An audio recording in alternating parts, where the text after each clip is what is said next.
Welcome back, everyone. Before we dive in, make sure you drop your thoughts and the lessons you took from this story in the comments. And don't forget to like and subscribe. Let's get into it. Keisha Harris had never imagined that a simple PTA meeting could turn into a battlefield. She wore a navy blue blouse and khaki slacks. Nothing flashy, just something modest for a school function. Her stepdaughter Anaya had just started 4th grade at Douglas Elementary, and Keisha had promised her she would be more involved this year. She was filling out the bake sale volunteer sheet when a sharp voice cut through the chatter. "Of course she is volunteering," the voice said loudly. "That is what gold diggers do. Show off when someone else pays the bills." Heads turned. Keisha's hand froze mid-signature. Standing a few chairs away was Carla, her husband Derek's ex-wife, smirking with folded arms and a smug stare. Carla always had a way of twisting moments into weapons. She was the kind of woman who smiled in public and seethed in private. Keisha had kept her distance since marrying Derek 2 years ago. They had no children together yet, but she had embraced Anaya as her own. Carla, however, saw Keisha as nothing more than a young trophy wife. Never mind that Keisha was 32, held a Master of Business Administration degree, and ran her own real estate investment company. To Carla, none of that mattered. She was too busy judging from a distance, deciding that Keisha had only married Derek for what he could offer. What Carla did not realize was that Derek had left the marriage with nothing, and Keisha was the one who helped him rebuild from scratch. The PTA room buzzed with tension. Keisha could feel eyes on her, waiting to see how she would react. Her heart raced, but she did not let her face show it. Instead of clapping back, she quietly set down the pen and turned toward Carla. She did not speak, did not flinch. She simply gave a polite smile, one that said, "I see you, but I am not lowering myself." The principal tried to ease the tension by moving to the next item on the agenda, but the room remained awkward. Keisha sat back down without a word. That silence was not weakness. It was power. She had learned long ago that some battles were won by refusing to engage. After the meeting, Keisha did not rush out the door the way she usually would. She stayed behind, talking to the art teacher about funding ideas. A few other parents approached her, whispering quiet support, embarrassed by Carla's public outburst. Keisha thanked them but kept her composure. She was used to being misunderstood. What no one in that room realized, including Carla, was that Keisha's money was the reason the school even had new computers in the lab this year. She had donated anonymously through a foundation she created, choosing impact over credit. That was how she lived: quiet strength, loud results. Driving home, Keisha stared out the window while Derek held the steering wheel, his jaw tight. "I am sorry about her," he said, voice low. "I should have known she would pull something like that." Keisha reached over and squeezed his hand. "You do not have to apologize for her," she replied softly. "She does not know what she is talking about." Deep down, it still hurt. Not because of the insult itself, but because Carla had done it in front of Anaya, and Keisha had worked so hard to earn that little girl's trust. It was not just pride at stake. It was family. Later that evening, Keisha sat on the edge of Anaya's bed, helping her braid her hair before bedtime. Anaya hesitated before speaking. "Why did Mommy call you that at the meeting?" Her voice was small, uncertain. Keisha paused, her hands gentle in the child's thick curls. "Sometimes people say things because they are hurting," she said carefully. "But just because someone says something does not make it true." Anaya looked down, then nodded. "You are not a gold digger. You helped Daddy. You helped me. You are nice." Keisha smiled, swallowing the lump rising in her throat. Those words meant more than any public apology ever could. Keisha lay awake that night, staring at the ceiling fan spinning above their bed. Derek had fallen asleep beside her, but her mind would not rest. This was not the first time Carla had tried to embarrass her, but this time it was public. It was calculated. Keisha knew women like Carla. They lost control, so they lashed out. But Keisha was not the type to fight with insults. She believed in showing the truth. And if Carla wanted a war, she would soon learn Keisha fought with records, reputation, and quiet power. The next morning, Keisha arrived early at her office downtown. Her name, Keisha J. Harris, sat etched in gold on the glass door. Harris Equity Group. Her firm had funded dozens of affordable housing developments and refinanced hundreds of mortgages across Georgia. Ironically, Carla had come through one of those channels, completely unaware that the woman she insulted was behind the funding that kept her from losing her house. Keisha had not planned it that way. She did not know the client names until the final approvals. But once she saw Carla's paperwork the year before, she quietly handled it without holding a grudge. That morning, her assistant brought her a file. "The Reynolds Scholarship Award went through," she said. "It is covering 100% of tuition and books for Anaya's half-brother, Jalen." Keisha nodded. That scholarship fund was another silent gesture she made behind the scenes. Derek's son with Carla had talent, brilliant in science, but his opportunities were limited by his mother's finances. Keisha believed children should not suffer for adult grudges. "Send the letter to the school, not to the family," she instructed. "Let it come from the board anonymously like always." She did not need praise, but it gave her peace knowing she was helping, even if it meant Carla never said thank you. Days later, the PTA hosted a second meeting, this time a fundraiser planning session.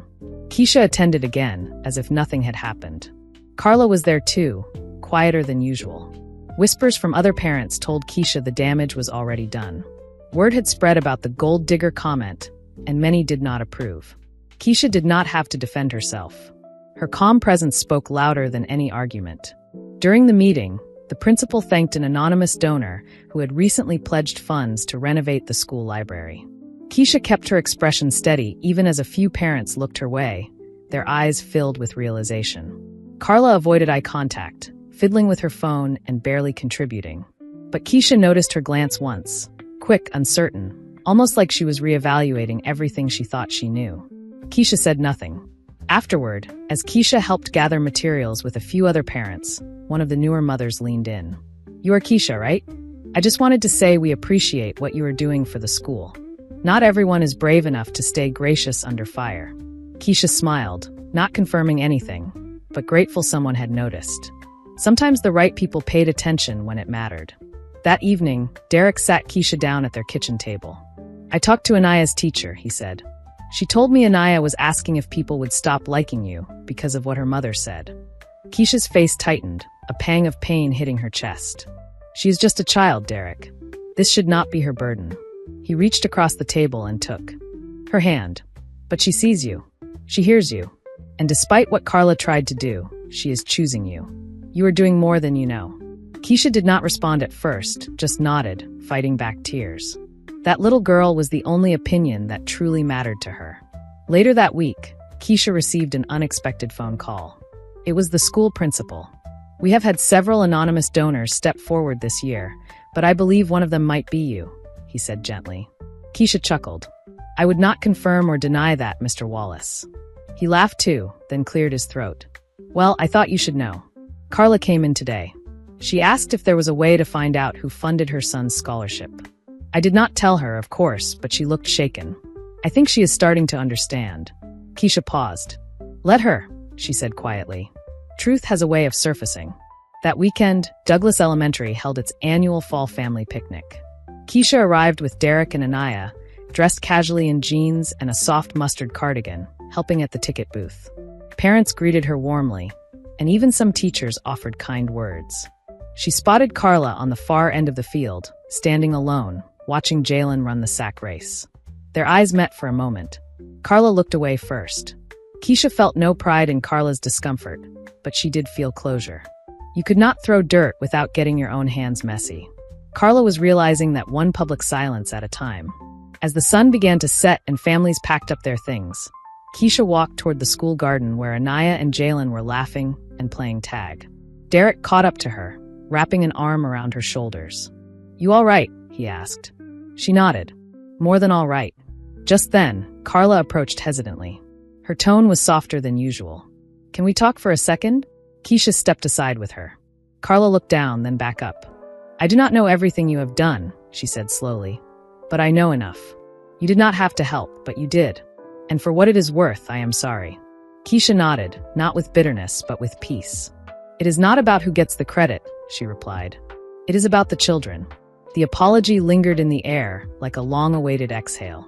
Carla was not someone who humbled herself easily, but Keisha saw something different in her eyes. Regret, maybe even respect. It was not a full reconciliation, but it was a beginning. They stood there quietly for a moment, both watching the children play. Keisha did not need an apology to feel validated, but hearing it reminded her that grace had power. Not the kind that shouted for attention, but the kind that worked behind the scenes, slowly softening hard hearts. The next Monday morning, Keisha returned to her office and found a handwritten note on her desk. It was not from her assistant or a client. It was from Jalen. In childlike handwriting, he had written, "Thank you for helping me go to school.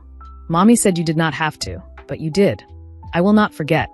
Keisha blinked rapidly, moved by the quiet honesty of a boy who saw the truth more clearly than most adults. She pinned the note to her corkboard next to Anaya's latest art project. For all the noise the world could make, moments like this whispered the loudest. That week, Keisha was invited to speak at a local women's business summit. She stood confidently in a room full of aspiring entrepreneurs, sharing her journey, how she built Harris Equity Group from a home office with one laptop and no partners.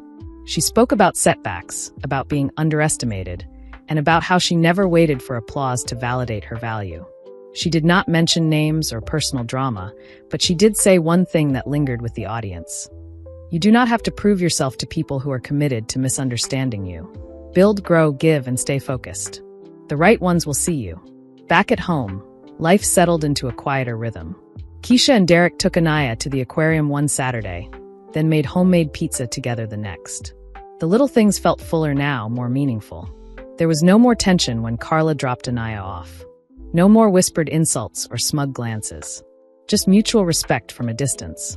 Keisha had always believed in letting time and truth do the heavy lifting. Now, finally, things were falling into place without her needing to force them. One day, something unexpected happened. Keisha received a call from a friend who worked at a city nonprofit. "We got a request to collaborate with your firm on a new housing initiative," her friend said. "Guess who is heading up the grant proposal?" Keisha raised her eyebrows. Her friend replied, "Carla. She just started working with us 2 weeks ago. She even mentioned wanting to take a real estate licensing course. Said she was inspired by someone she used to know." Keisha smiled softly, shaking her head. Life had a way of coming full circle. Maybe, just maybe, healing had begun. Keisha did not reach out to Carla immediately. She believed some growth needed space to take root. But when the city launched its new community housing campaign, they crossed paths again, this time as professionals. Carla walked into the conference room with a folder tucked under her arm, dressed in a navy suit and modest heels. She looked nervous but determined. When their eyes met, Keisha gave her a subtle nod. No tension, no rivalry. Just two black women standing in rooms they once only dreamed of entering, now working toward the same goal. After the meeting, Carla approached her cautiously. "I did not think you would show me any kindness," she admitted. "But the truth is, watching how you handled everything, how you stayed grounded, that changed me." Keisha responded with quiet strength. "Growth does not need an audience," she said. "It just needs willingness."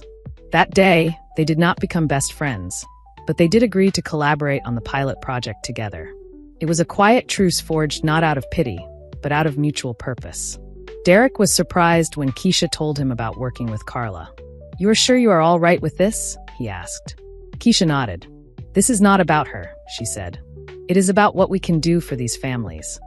Deep down, she knew that part of healing came from letting the past lose its grip.